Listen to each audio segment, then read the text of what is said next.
Hallo zusammen und willkommen bei EMKs Münze des Monats. Dieses Monat haben wir ein besonderes Münze für euch. Es ist die erste in die neue Serie, die Pirate Queens Serie. Und hier haben wir Anne Bonny. Diese Serie ist eine neue Serie. Das ist von der Royal Australian Mint geprägt.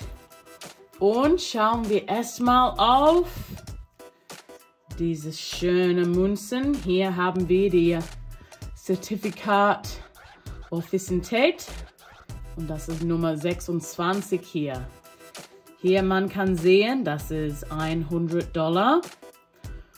Das ist 1 Unz Gold und das ist drauf auf ein Solomon Islands Münze. Ein Gold Investment Coin, ein Premium-Anlagemünze. Sehr cool. Und schau mal, wow. Oh, Hammer, oder? So schön. So schön, wenn man spricht über ein Pirat-Serie und hat ein besonderes Anlagemünze auf der Hand, ne? Oh, das ist mein Schatz. So cool. So, das ist die erste in die Serie, die Anne Bonny. Geboren wurde Anne Bonny in den späten 96er Jahren in Kinsale, das ist in Irland. Und als Tochter der Dienstmädchens Mary Brennan und des Juristen William Cormac. Die Familie wanderte in der USA und Annie, well, die haben gesagt, dass Annie muss jemand anderes verheiraten. Er war ein Kaufmann, ne? Aber Annie hatte noch eine Idee.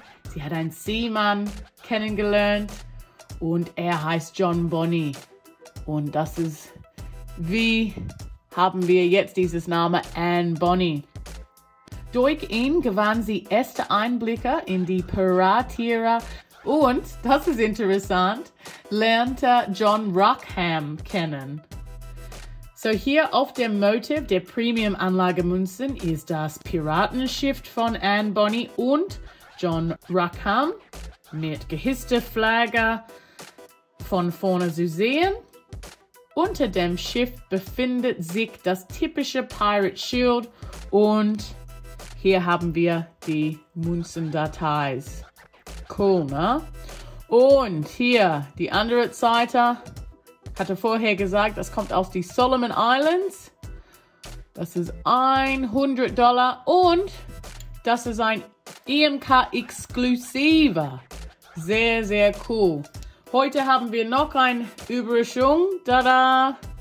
Das kommt jetzt in Silber. So, die Silberstücke, das ist 10.000. Die Auflage ist 10.000 und wegen der Gold, das ist 100. Auflage 100. Und der Gold ist fast ausverkauft. So, wenn man Lust auf der Gold hat, bitte. Los geht's. Und, oh, die sieht so schön zusammen, ne? Ja, das ist eine tolle Serie. Bin ich gespannt. Wie kommt next, ne? So, vielen Dank fürs Zuschauen und bis nächstes Mal bei EMK Münze des Monats. Ciao!